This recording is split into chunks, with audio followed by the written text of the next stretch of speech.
Bonjour à tous, c'est Jean-Luc Roux sur sa chaîne YouTube. Aujourd'hui, nous allons parler de la Russie qui commence à tester l'avion turbopropulseur UTS 800 pour réduire les dépenses liées aux avions d'entraînement. Comme l'a rapporté Aviacommons le 28 décembre 2024, l'Aral Civil Aviation Plant, l'UZGA, a livré les deux premiers avions d'entraînement turbopropulseurs UTS 800 de série au ministère russe de la Défense.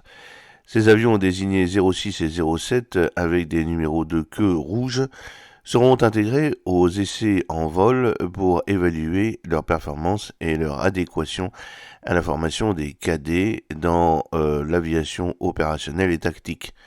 Cette livraison fait partie d'un programme initié par le ministère de l'Industrie et du Commerce et le ministère de la Défense pour produire un avion d'entraînement turbopropulseur de fabrication nationale pour l'instruction initiale et de base au vol. Depuis 2021, l'UZGA UTS 800 subit des tests comparatifs avec le Yakolev Yak 152 pour déterminer le futur avion d'entraînement principal des forces aérospatiales russes. L'UTS 800 a été développé pour combler l'absence d'un avion d'entraînement à turbopropulseur dédié dans le système d'éducation militaire russe qui s'appuyait traditionnellement sur des plateformes à réaction telles que le L-29 et le L-39. Il est conçu pour effectuer diverses tâches de formation, notamment la formation initiale au vol, la voltige, la navigation et la réponse aux situations d'urgence. Le programme vise à faire la transition vers des avions d'entraînement à turbopropulseur pour réduire les dépenses opérationnelles et les exigences de maintenance tout en répondant aux besoins de formation. Propulsé par un turbopropulseur VK800S produisant 800 chevaux, l'UTS 800 a une vitesse maximale de 460 km/h, une autonomie de 1200 km et un plafond opérationnel de 6000 mètres. Il peut opérer sur des pistes pavées ou non pavées. La disposition du cockpit en tandem place l'élève pilote à l'avant et l'instructeur à l'arrière.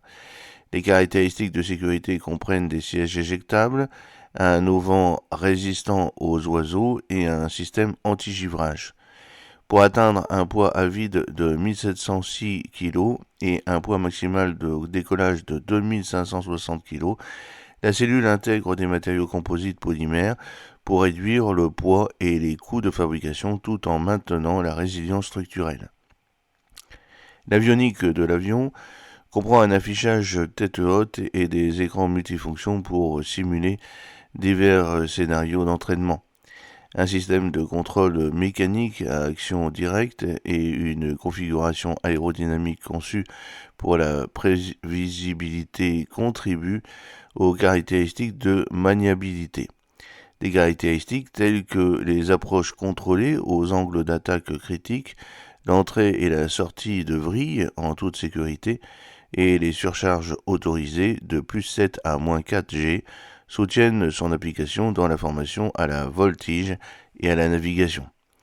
L'UTS 800 subit des tests comparatifs avec le Yak 152 pour déterminer l'avion d'entraînement principal des forces aérospatiales russes.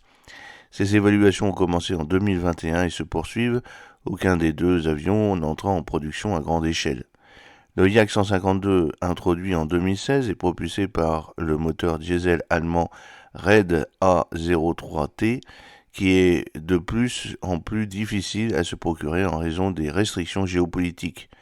L'UTS 800, en revanche, est conçu pour faire la transition vers le VK800SM, un moteur développé localement qui est encore en phase de test et devrait être certifié d'ici fin 2024. La conception de l'UTS 800 présente des similitudes avec l'avion d'entraînement Dart autrichien, notamment un seul turbopropulseur et des sièges en tandem. Les essais en vol de l'UTS 800 ont commencé le 28 octobre 2023 sur l'aérodrome militaire d'Aramil. Ces tests ont confirmé la stabilité, la contrôlabilité et le fonctionnement du système. ainsi que la capacité de l'avion à effectuer des manœuvres nécessaires à la formation des pilotes. Actuellement, l'UTS 800 s'appuie sur des moteurs étrangers, car le moteur VK 800 SM subit un développement supplémentaire. Le VK 800 SM est également prévu pour être utilisé dans d'autres avions, notamment le TVRS 44 Ladoga et le LMS 901 Baïkal, dans le cadre des efforts visant à étendre les capacités de l'aviation nationale.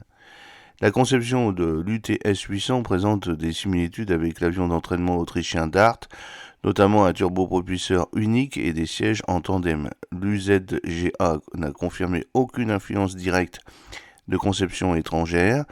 Ces parallèles sont similaires au débat antérieur sur la ressemblance du Yak 130 avec l'avion d'entraînement italien, le M346. La conception modulaire de l'UTS 800 simplifie la maintenance et offre un accès ouvert au système clé, réduisant ainsi les temps d'inspection.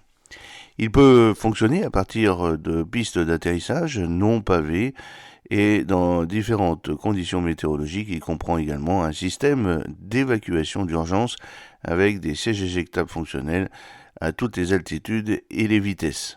La disposition du cockpit permet à l'instructeur de surveiller et d'intervenir pendant le pilotage des élèves. L'UTS 800 s'intègre dans un système de formation beaucoup plus large, comprenant des simulateurs et des outils au sol permettant une formation basée sur des scénarios tels que des simulations de panne de système et des ajustements des conditions météorologiques. Le coût opérationnel par heure de vol est d'environ 25 000 roubles, ce qui contribue à sa rentabilité prévue.